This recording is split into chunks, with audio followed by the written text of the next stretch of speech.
You are listening to The Vocal Technologist. Spoken Tech for your ears. Welcome back to The Vocal Technologist. All right, let's get into it. We've got a fascinating stack of sources today, covering everything from some pretty serious security issues to, well, cutting-edge AI stuff and even some really vital coding advice. Our goal, as always, is to pull out those key insights, those aha moments, so you feel genuinely clued in, without getting buried in details. So, first up, this number really jumped out at me. Did you know something like 96% of organizations are dealing with secret sprawl? 96%. That's almost everyone. It is, yeah. And what's truly fascinating, or maybe worrying, isn't just the number itself, but what it represents. We're talking about credentials, API keys, all that sensitive stuff, just scattered everywhere. You find them in code repos, config files. It makes managing them securely almost impossible. Right. Hard to track, hard to protect. Exactly. And there's a direct line from that chaos to the cost. Data breaches, on average, they're costing companies $4.88 million. Wow. Nearly $5 million. That's just a massive hit. And I imagine the damage isn't just financial, right? What else happens? Oh, absolutely. It hits reputation hard, slows down your development teams because they're constantly putting out fires. It can really stifle innovation, which is why we're seeing systems like Pulumi ESC pop up. It's interesting because it's not just another vault. Okay. It sort of orchestrates the tools you might already have, like HashiCorp Vault or AWS Secrets Manager, but gives you this single interface. Treats secrets as code, configuration as code, dynamic credentials. And audit logs, too, I saw. Plus, speaking of Vault, the new Vault Enterprise 1.20, it seems like they're drilling down on recovery. Yeah, that's a neat advancement. You can now recover individual secrets from snapshots. Granular recovery. Which means you don't have to restore the whole cluster for one key. Precisely. Less drama, less burden on the operations team, and, well, better security posture during recovery. It's about precision when things go wrong. Okay, so that's securing your own stuff. But what about the shared systems we all rely on? Let's talk about that NPM stylus mess back in July. Remember that? Oh yeah, July 23rd. That caused some waves. Yeah. NPM just removed the stylus CSS library. Accidentally, quote unquote. And stylus is pretty popular, isn't it? Hugely popular. Millions of downloads weekly. So when it vanished, builds started failing everywhere. Big projects, like Angular, suddenly couldn't deploy. Imagine the panic. Total chaos for dev teams, I bet. You got it. A real headache. And the really interesting part, the twist, was why it happened. It wasn't actually a problem with stylus code itself, was it? No, not at all. It turned out one of the co-maintainers had their account banned. Why?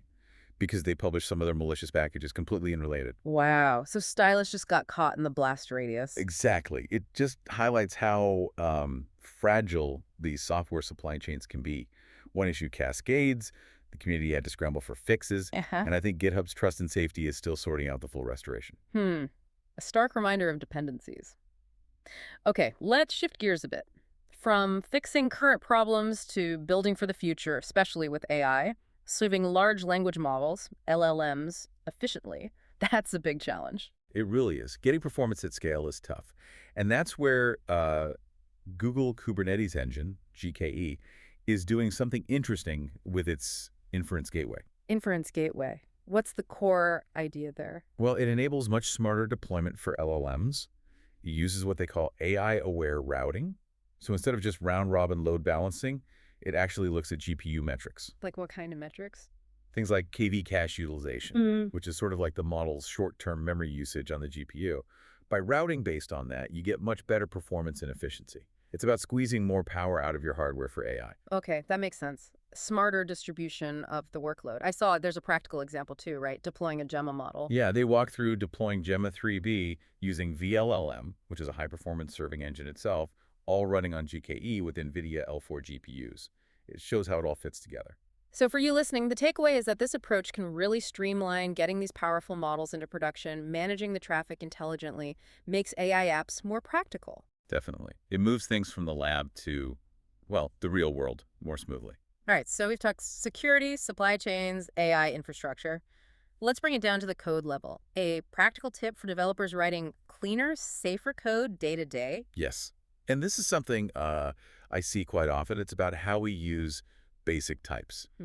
Int, string, UUID. The fundamentals. Right. The pitfall is using the same generic type for conceptually different things, like using a plain UUID for both a user ID and maybe an account ID. I see where you're going. They might both be UIDs technically, but they mean different things. Exactly. And that can lead to really subtle bugs. You accidentally pass an account ID where a user ID was expected, and the compiler won't complain because they're both just UAIDs. So the advice is be more specific. Define distinct types. Precisely. Create a specific user ID type, maybe it just wraps a UVID, and create a separate account IT, even if they look similar underneath. It seems simple, but it forces clarity. It really does. It prevents a whole class of errors at compile time, makes the code clearer about its intent, and ultimately safer.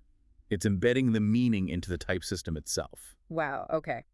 We've definitely covered some ground today. Yeah. From battling secret sprawl and the supply chain surprises to pushing AI forward and just writing better code. Yeah, it really shows how interconnected all these different tech domains are, doesn't it? A change here ripples over there. Absolutely. It underscores why staying informed across the board is so valuable. So here's something to think about until next time. Considering how small things like that accidental package removal or using a generic UUID can cause these huge ripple effects, what's one area in your own work, maybe a small detail, where adding a bit more precision now could save you a massive headache later on? Mull that over. Spoken Tech for your ears.